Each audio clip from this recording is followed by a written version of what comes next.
तो हेलो बच्चों, कैसे हो आप लोग? तो राष्ट्रीय आय एवं योग्यता आधारित छात्रवृत्ति परीक्षा में जो विज्ञान का सिलेबस हमने उठाया था, उसमें पिछली वीडियो में हमने जान लिया था कि जो शुरुआत के विज्ञान के बारे में क्या जानना है कि राशियां क्या होती हैं, मूल राशियां क्या होती हैं, व्युत्पन्न राशियां क्या होती हैं, गति क्या होता है, गति के प्रकार क्या होता है, और चाल, वेग, दूरी और विस्थापन, ये सारी चीजें हमने जान ली थी। और इसका जो पूरा मटेरियल है वो आपको पिछली वीडियो के प्लेलिस्ट में मिल जाएगा, जो आपको डिस्क्रिप्शन में जरूर मिलेगा। अब हम लोग आगे आते हैं, दूसरे पार्ट में ये जान लेते हैं कि ध्वनि क्या होती है, आवृत्ति क्या होती है, आयाम क्या है, आवर्तकाल क्या है, और प्रबलता क्या है, और तारत्व क्या है।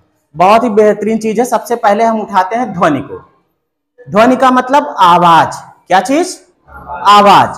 आप सब लोग परिचित है अच्छी तरीके से। आवाज क्या है भाई? आप कुछ बोलते हो, हमारे पास जो कानों में सुनाई देता है ना, वो क्या है? वही आवाज है। लेकिन ये आवाज बनती कैसे है? मेरे पास यहां पर एक रिबन है, इलास्टिक, अगर दिख रहा हो आपको तो यही है, और मैं अपने माइक के पास इसको कंपन करा रहा हूं। क्या करा रहा हूं? कंपन। और जब इसको कंपन कराते हैं, कंपन का मतलब कांपना, कांपने का मतलब इधर उधर करना, है ना। तो जब मैं इसको कंपन कराता हूं तो कुछ ना कुछ आवाज निकलती है। निकलती कि नहीं निकलती? तो जो कंपन करने से जो आवाज निकल रही है, ये आवाज निकलती कैसे है? कहां से पैदा हो जाती है आवाज? जब ये कंपन करती है तो इसके आसपास जो हवा है, उस हवा से ये टकराती है, और उस टकराव के कारण ही जो है आवाज बनती है। तो आपको ये समझ में आ गया कि ध्वनि कब बनेगी? जब वस्तु में कंपन होगा। क्या होगा? कंपन। जब तक कंपन नहीं होगा तब तक आवाज नहीं बनेगी। और ये जो ध्वनि है, ये ठोस में भी चल सकती है, द्रव में भी चल सकती है, और गैस में भी चल सकती है। आपने देखा होगा बारिश के टाइम में आपको आवाजें ज्यादा सुनाई देने लगती हैं। ट्रेन कहीं दूर 10 किलोमीटर दूर जाती रहती है, उसकी भी आवाज आने लगती है। लेकिन बारिश के अलावा दूसरा मौसम होता है तो नहीं सुनाई देती है। वजह क्या होती है? बारिश के मौसम में जो वातावरण होता है वो साफ हो जाता है, बारिश के द्वारा धूल जाता है, धूल के कण, ये सब सारी चीजें क्या हो जाती हैं? पानी के साथ नीचे आ जाती हैं। अब होता क्या है? ध्वनि वहां से जो चली है वो कहीं पर टकराती नहीं है, बिना टकराए आगे तक आती है, इसलिए ज्यादा दूर तक वो चल पाती है ना। तो कहने का मतलब ये है कि ठोस, द्रव और गैस, तीनों माध्यम में ध्वनि चल सकती है। ठीक है। अब बात करते हैं आवृत्ति क्या होती है। आवृत्ति, मैंने यहां पे रिबन को उठाया और ऐसे वाइब्रेट किया, इसको कंपन किया, कंपन किया ना। हमको बात करनी है आवृत्ति की, और ये इतनी तेजी से ऊपर नीचे कंपन कर रहा है। अगर कोई आ जाओ मेरे पास, बीच में पकड़ो, बीच में पकड़ो और थोड़ा सा नीचे करके छोड़ो। हाँ बस, हाँ छोड़ सकते हो एक बार और। ये अब जब आपने ऐसा किया तो आपने ये देखा होगा कि ये सेकंड से भी तेज ये वाइब्रेट हुई ऊपर से नीचे, है ना। एक सेकंड में भी कई बार इसने ऊपर नीचे कंपन कर लिया। अब देखो आवृत्ति क्या होती, यही है आवृत्ति, कि एक सेकंड में कितनी बार ये ऊपर नीचे कंपन किया। मतलब प्रति सेकंड, प्रति सेकंड कंपन, जो प्रति सेकंड कंपन होगा वही क्या है? आवृत्ति है। क्या है? आवृत्ति। अब इसके बाद बात करेंगे आयाम। आयाम क्या होता है? जब इसको आप पकड़े और इसको नीचे ला करके ऊपर को छोड़े, तो आपने ये भी देखा होगा कि ये कुछ ऊपर तक कंपन करते गई थी और कुछ नीचे तक। जैसे यहां पर था, ये मान लीजिए ऐसे था, ये थी इलास्टिक, इसको जब आपने नीचे पुश किया और छोड़ दिया तो उसके बाद ये वाइब्रेट करती हुई कुछ नीचे भी आती थी, है ना, और कुछ ऊपर भी जाती थी, ऐसे जाती थी ना। तो अधिकतम जो बीच में ये इसका विन्यास है, कितना नीचे और कितना ऊपर, जो अधिकतम इसका विन्यास है वही आयाम है। वही क्या है? आयाम है।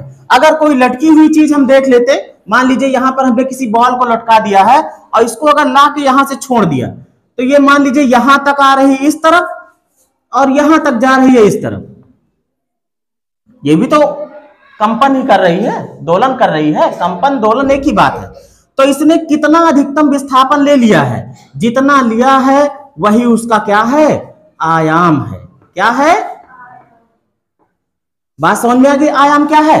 अब देखो इस आयाम से आवाजें कैसे बदलती हैं, कैसे किसी की आवाज मोटी हो जाती है, कैसे किसी की आवाज पतली हो जाती है, कैसे किसी की आवाज तेज होती है, किसी की धीम होती है।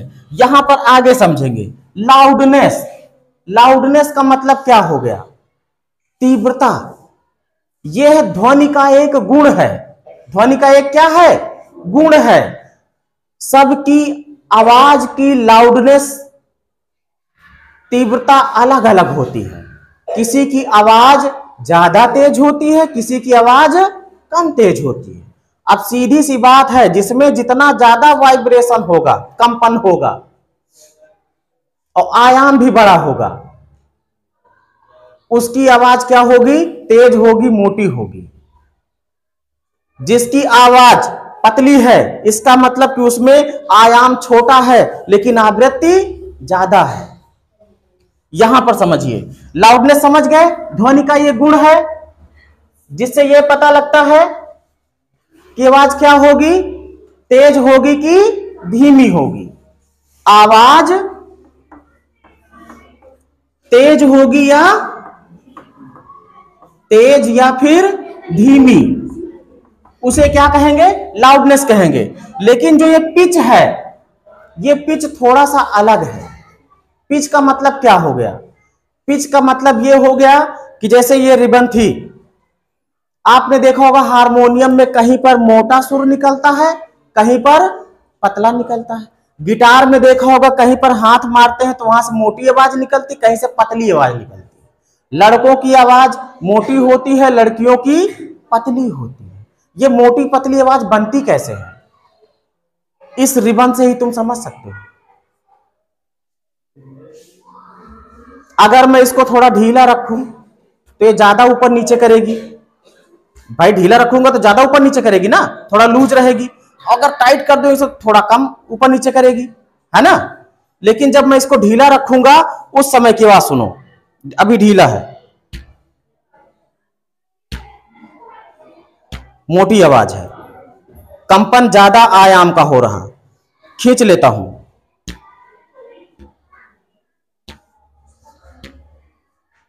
थोड़ी पतली आवाज होगी और जो कंपन है उसका आयाम कम है। कहने का मतलब यह है कि अगर आयाम जो है, ये जो आयाम है, ये क्या है? आयाम। ये आयाम कम हो जाए, क्या हो जाए? आयाम कम हो जाए और आवृत्ति ज्यादा रहे या फिर उतनी ही रहे, लेकिन आयाम कम हो जाए तो आवाज पतली हो जाएगी।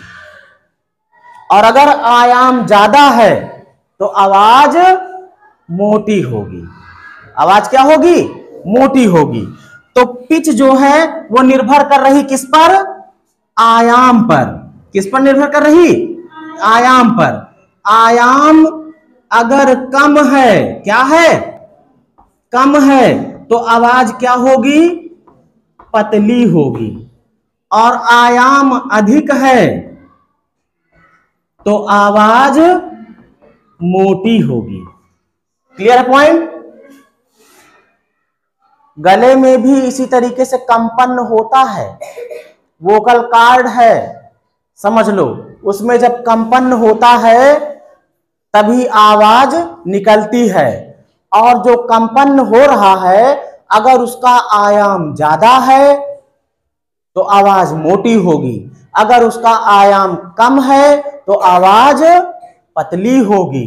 लड़कियों का जो वोकल कार्ड होता है उसका जो आयाम होता है कंपन का, वो आयाम कम होता है, इसीलिए आवाज पतली होती है और कहते हैं बड़ी सुरीली होती है।